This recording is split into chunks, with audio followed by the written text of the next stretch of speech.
Olá, sejam todos bem-vindos a mais um módulo formativo do Ministério de Fé e Política, em honra a São Tomás Moro.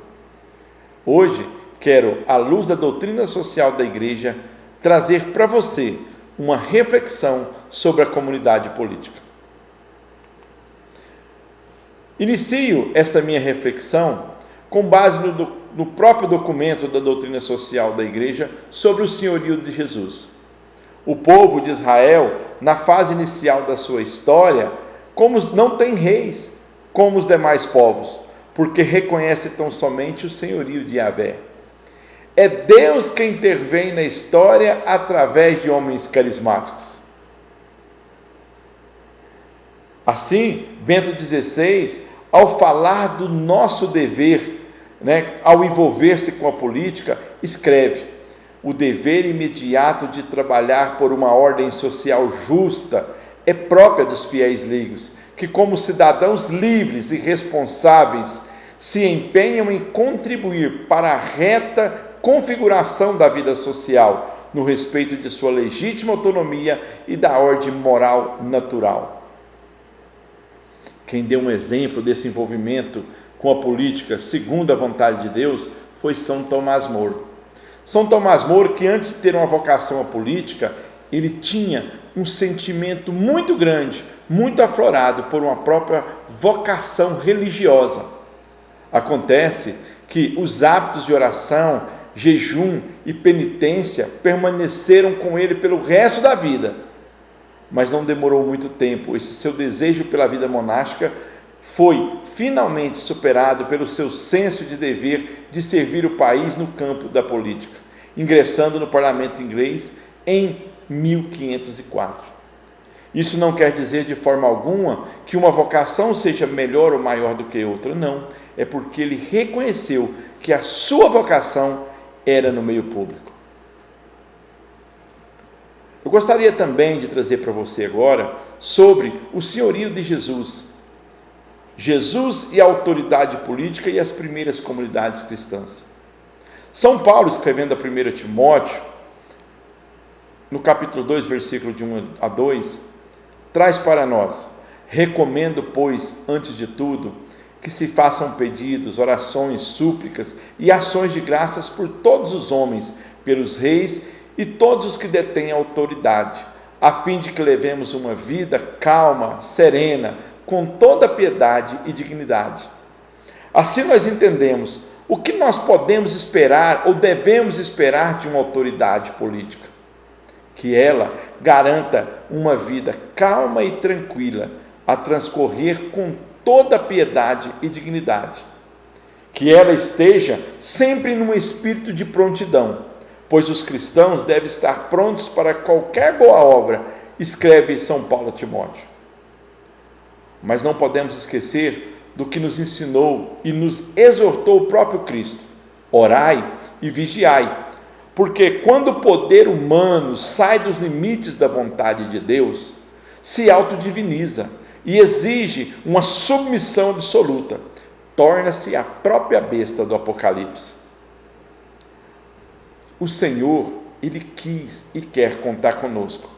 E aqui podemos, inclusive, trazer resposta a uma indagação que sempre nos apresentam: fé e política podem se misturar? Claro que sim. O Senhor, todavia, não quis reter só para si o exercício de todos os poderes.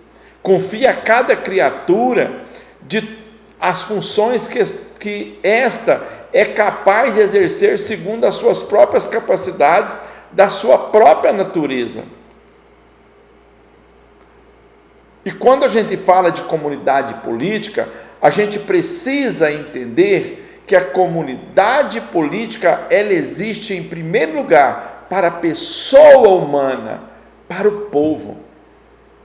A comunidade política, a realidade connatural aos homens, existe para obter um fim comum, inatingível de outra forma. Para a pessoa humana, é o fundamento e o fim da comunidade política. O povo não é uma multidão amorfa, uma massa inerte a ser manipulada e instrumentalizada, nos ensina o compêndio da doutrina social da Igreja. São João Paulo II escreve que é dever dos cristãos colaborar com os poderes civis para o bem da sociedade, em espírito de verdade, de justiça, de solidariedade e de liberdade. O amor e o serviço à pátria derivam do dever de gratidão e da ordem de caridade. A submissão às autoridades legítimas e o serviço do bem comum exigem que os cidadãos cumpram seu papel na vida da comunidade política. Olha só o que São João Paulo II traz para nós agora. A igreja que, em razão da sua missão e competência, de modo algum se confunde com a comunidade política, nem está ligada a qualquer sistema político determinado. É ao mesmo tempo sinal e salvaguarda do caráter transcendente da pessoa humana. Mas aqui nós voltamos um pouquinho e vamos entender nesse contexto da comunidade política, quem foi São Tomás Moro? Foi um advogado honesto, patrono dos pobres, cumpridor das leis divinas e humanas. Tomás Moro soube aliar o conhecimento das leis à profundeza da ciência teológica, a defesa da fé ao cultivo das letras, a inteligência, as maneiras simples e o espírito de oração. O motivo do seu martírio não foi a utopia, e sim a fidelidade de Deus e a ordem moral objetiva. A resistência contra o despotismo das autoridades e sua fidelidade a uma igreja que perseverava a doutrina escolástica do direito de resistir às leis injustas. Morreu em defesa da liberdade de seguir os ditames de sua consciência, esclarecida e informadas pela luz da fé católica. Sua austeridade no proceder firmava-se num único mandamento: amar a Deus sobre todas as coisas. Eu gostaria também de voltar aqui para a nossa Constituição Federal de 1988. No seu preâmbulo está escrito: nós, representantes do povo brasileiro, reunidos em Assembleia Nacional Constituinte para instituir um Estado democrático, destinado a assegurar o exercício dos direitos sociais e individuais, a liberdade, a segurança, o bem-estar, o desenvolvimento, a igualdade e a justiça, como valores supremos de uma sociedade fraterna, pluralista e sem preconceitos, fundada na harmonia social e comprometida na ordem interna e internacional, com a solução pacífica das controvérsias, promulgamos sobre a proteção de Deus a seguinte Constituição da República Federativa do Brasil.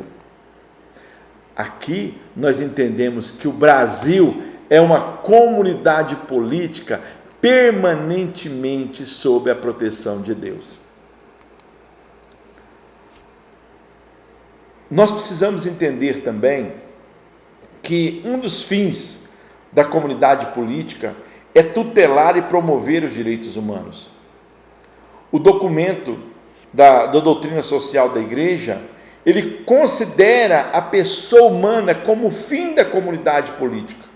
Isso significa esforçar-se, antes de mais, pelo reconhecimento e pelo respeito de sua dignidade, mediante a tutela e a promoção dos direitos fundamentais e inalienáveis do homem.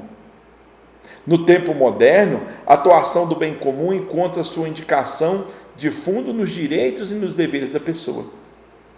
Paralelamente, nós também podemos recordar mais uma vez a nossa Constituição Federal, onde traz que todos são iguais perante a lei, sem distinção de qualquer natureza, garantindo-se aos brasileiros e aos estrangeiros residentes no país a inviolabilidade do direito à vida, à liberdade, à igualdade, à segurança e à propriedade. E para nós católicos, esse direito à vida vai do nascituro, da concepção, até a sua morte natural. Na Constituição Federal também traz que são direitos sociais a educação, a saúde, o trabalho, a moradia, o lazer, a segurança, a previdência social, a proteção, a maternidade e a infância, a assistência aos desamparados.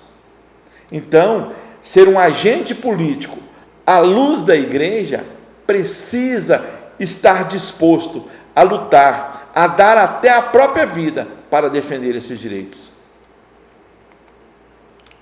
São Francisco de Sales escreve: é uma grande vantagem para nós nessa guerra o saber que sairemos sempre vencedores, contanto que queiramos combater. É próprio do cristão ser um combatente em favor do povo, em favor do bem comum. Aqui, a autoridade política é entender que Deus criou os homens sociais por natureza. Já que sociedade alguma pode subsistir sem um chefe, conclui-se que a comunidade humana tem necessidade de uma autoridade que a governe. Uma autoridade que é necessária. A autoridade política é, portanto, necessária. Agora, precisamos entender que um político, segundo o coração de Deus, ele precisa governar sem intervir.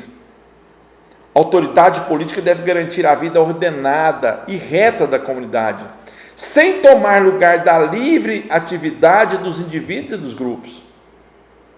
É preciso que nós deixemos o indivíduo e os grupos se prontificarem a se sobreviver, e a comunidade política, a autoridade política intervém só quando esse indivíduo não tem mais condições de resolver os seus problemas por si próprio.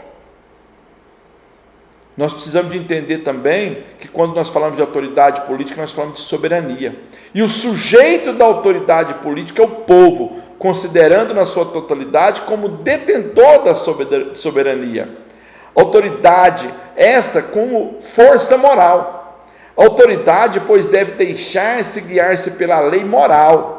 Toda a sua dignidade deriva do desenrolar-se no ambiente da lei moral, a que tem a Deus como princípio e fim. O documento de Aparecida diz que escreve, para nós ali, os nossos bispos reunidos em Aparecida, que alguns parlamentos ou assembleias legislativas aprovam leis injustas contra os direitos humanos e a vontade popular, precisamente por não estarem perto de seus representados, nem saber escutar e dialogar com os cidadãos, mas também por ignorância, por falta de um acompanhamento e porque muitos cidadãos abdicam de seu dever de participar da vida pública. Por isso eu gosto de falar, político tem que ter cheiro de povo, não é cheiro de gabinete. São Tomás Moro escreve: porquanto é muito bem conhecido que pela grande bondade do rei fui um dos maiores governantes desse nobre reino.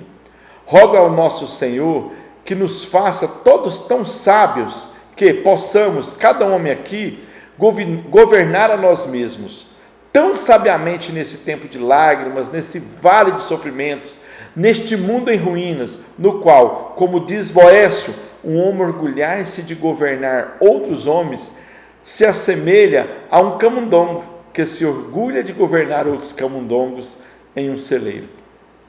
E aqui eu encerro, falando que a autonomia recíproca da igreja e da comunidade política não comporta uma separação tal qual que exclua a colaboração entre elas. Ambas, embora a títulos diferentes, estão a serviço da vocação social dos próprios homens. Um abraço, fiquem com Deus. São Tomás Moro, rogai por nós.